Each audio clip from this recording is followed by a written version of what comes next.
5. Lenguaje y libertad. Cuando me invitaron a hablar sobre lenguaje y libertad, me quedé muy perplejo e intrigado.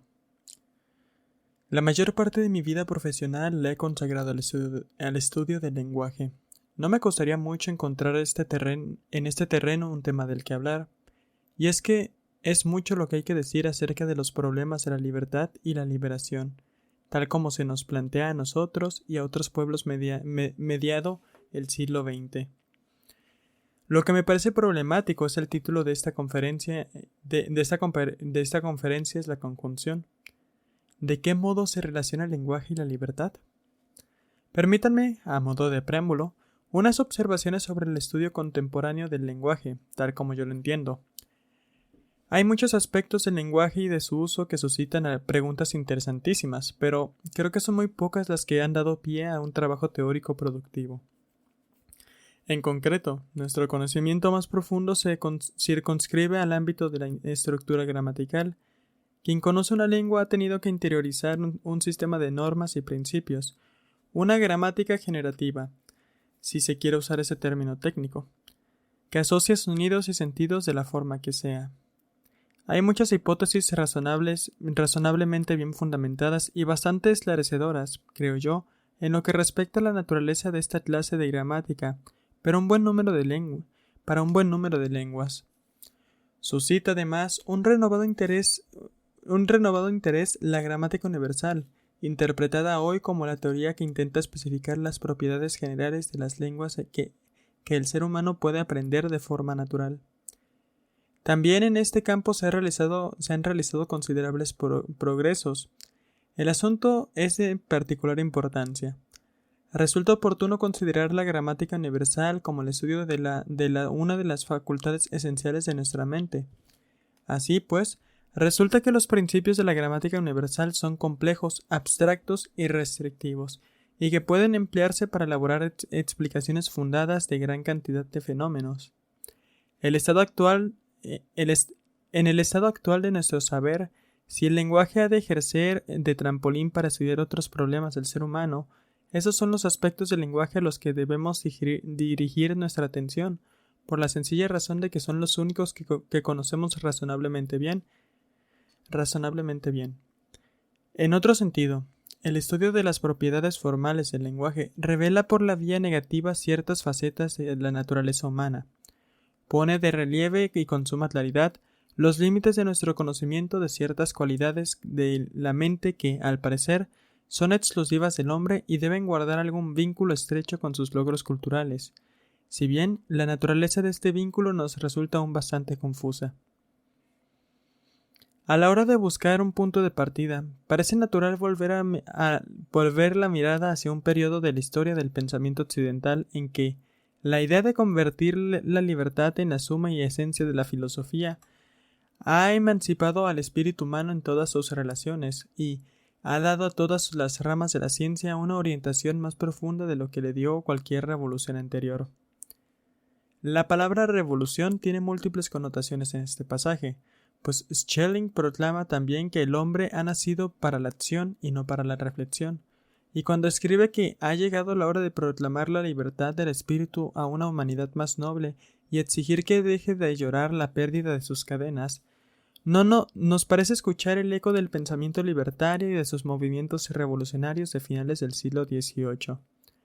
Schelling afirma que el comienzo y el fin de toda filosofía es la libertad. Estas palabras resultan pertinentes y acucinantes en una época en la que el hombre lucha por desprenderse de sus cadenas, oponerse a una autoridad que ha perdido su legitimidad y construir instituciones sociales más humanas y democráticas. Son momentos como este los que llevan al filósofo a indagar la naturaleza y los límites de la libertad humana y a concluir tal vez, como Schelling, que la esencia del yo es la libertad y que la dignidad suprema de la filosofía consiste precisamente en eso, en que lo apuesta todo a la libertad. Una vez más, ese momento ha llegado. El fermento de la revolución se propaga por el llamado Tercer Mundo, arrancando a grandes masas de población de su letargo y aquiescencia a la autoridad tradicional. Hay quien cree que las sociedades industriales también están maduras para el cambio revolucionario, y no me refiero solo a los representantes de la nueva izquierda. Véase, por ejemplo, las observaciones de Paul Ricoeur, citadas en el capítulo 6 de la obra For Reasons of State, página 308-309. La amenaza del cambio revolucionario, represión y reacción. Hay indicios palpables de ello en Francia, en la Unión Soviética, en Estados Unidos y también aquí, en la ciudad donde nos hemos reunido. Es natural, pues, que nos planteemos de un modo abstracto los problemas de la libertad humana y estudiemos con interés y detenimiento las ideas de otro tiempo, en que las instituciones sociales arcaicas eran sometidas a análisis crítico y un ataque sin tregua.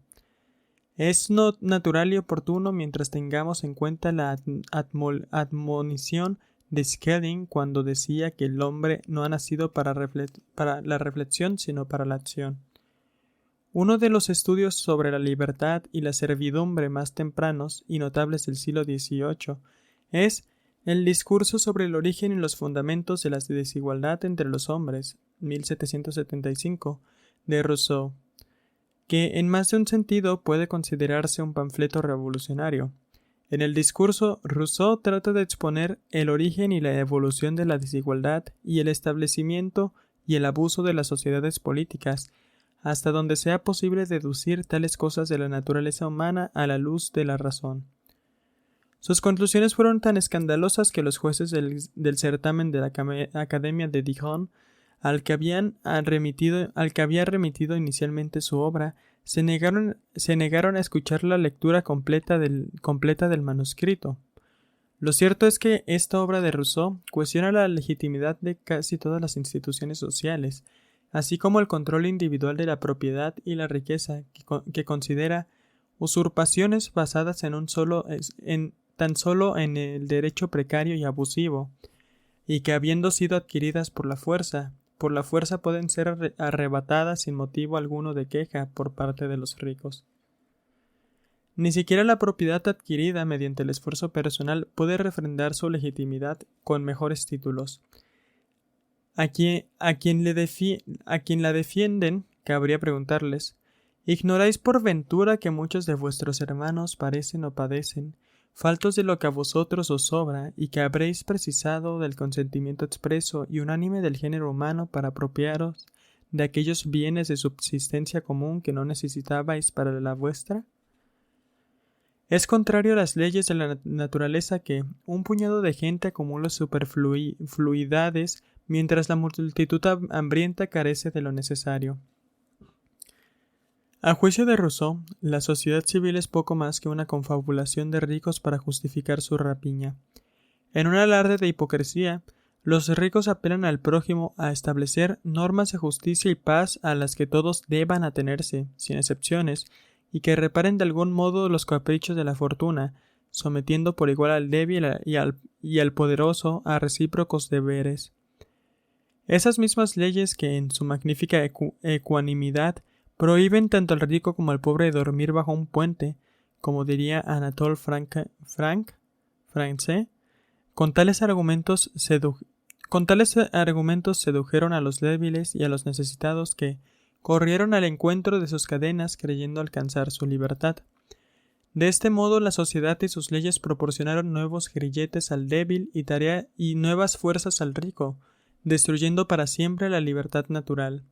Establecieron la ley de propiedad y la desigualdad de una astuta usurpación. Hicieron un derecho irrevocable y, en provecho de unos pocos ambiciosos, sometieron a todo el género humano al trabajo, la esclavitud y la miseria a perpetuidad. Los gobiernos tienen inevitablemente al poder arbitrario, que es su corrupción y su límite. Su poder es ilegítimo por propia naturaleza, y las revoluciones venideras deben abolir al gobierno por entero o acercarlo a su concepción legítima. El levantamiento que acaba por estrangular o destronar al sultán es un acto tan lícito como aquellos con los que la víspera disponía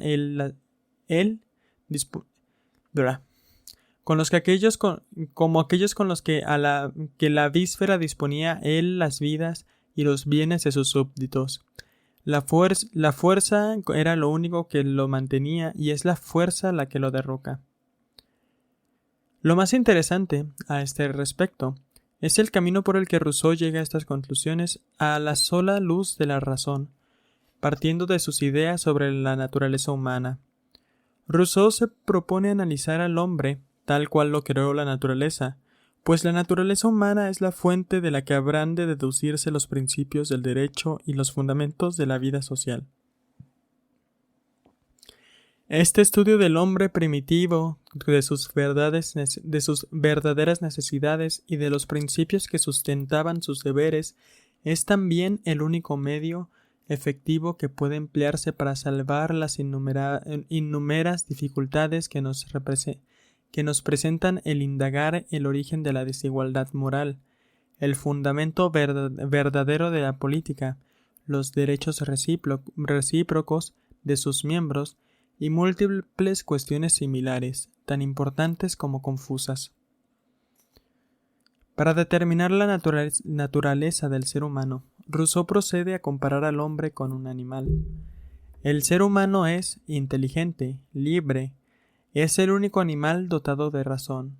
Los animales están desprovistos de entendimiento y libertad. No veo a ningún animal más que una máquina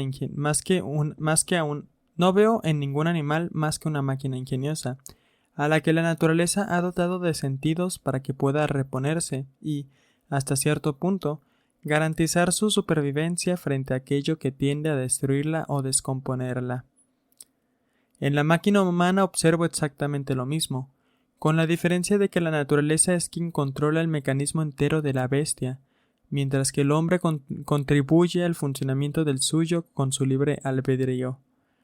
Aquella escoge o rechaza por instinto, éste lo hace en un acto de libertad, de tal modo que la bestia no puede apartarse de las normas que le han sido prescritas, aun cuando les resultara ventajoso, mientras que el hombre se aparta de ellas, a menudo en perjuicio propio. Así pues, la distinción específica entre los animales y el hombre no reside tanto en el entendimiento del hombre como en su libre albedrío. La naturaleza dicta sus órdenes a la bestia y la bestia obedece. El hombre experimenta el mismo impulso, pero sabe que es libre de ceder o resistir, y sobre todo en la conciencia de su propia libertad donde se manifiesta la espiritualidad de su alma. La física le explica hasta cierto punto los mecanismos de los sentidos y la formación de las ideas, pero en la facultad de querer, o mejor dicho, de escoger, y en la conciencia de esta facultad, entran en juego actos puramente espirituales que escapan a las leyes de la mecánica. Según Rousseau, pues, la esencia de la naturaleza humana no es otra que la libertad del hombre y la conciencia de esta libertad. Por eso puede que los juriconsultos que con tanta gravedad han declarado que el hijo de un esclavo es esclavo por nacimiento, sostienen en otros términos que un hombre no puede nacer hombre. Los políticos e intelectuales sofistas buscan el modo de ocultar el hecho de que la cualidad esencial y característica del hombre es su libertad, atribuyendo a los hombres una inclinación natural a la servidumbre, sin pensar que con la libertad sucede lo mismo que con la inocencia y la virtud. Su valor solo se aprecia mientras se disfruta de ellas y dejan de apetecerse en cuanto se han perdido. Rousseau, en cambio, se pregunta retóricamente si siendo la libertad la más noble de las facultades del hombre, no estaremos degradando nuestra naturaleza situándonos a la naturaleza de las bestias, esclavas de sus instintos. Si no estaremos ofendiendo a nuestro Hacedor al renunciar sin reservas al más precioso de sus dones, prestándonos a cometer todos los crímenes que nos prohíben para complacer a un amo feroz o insensato. Cuestión está que Cuestión esta que ha sido planteada, en términos similares, por muchos objetores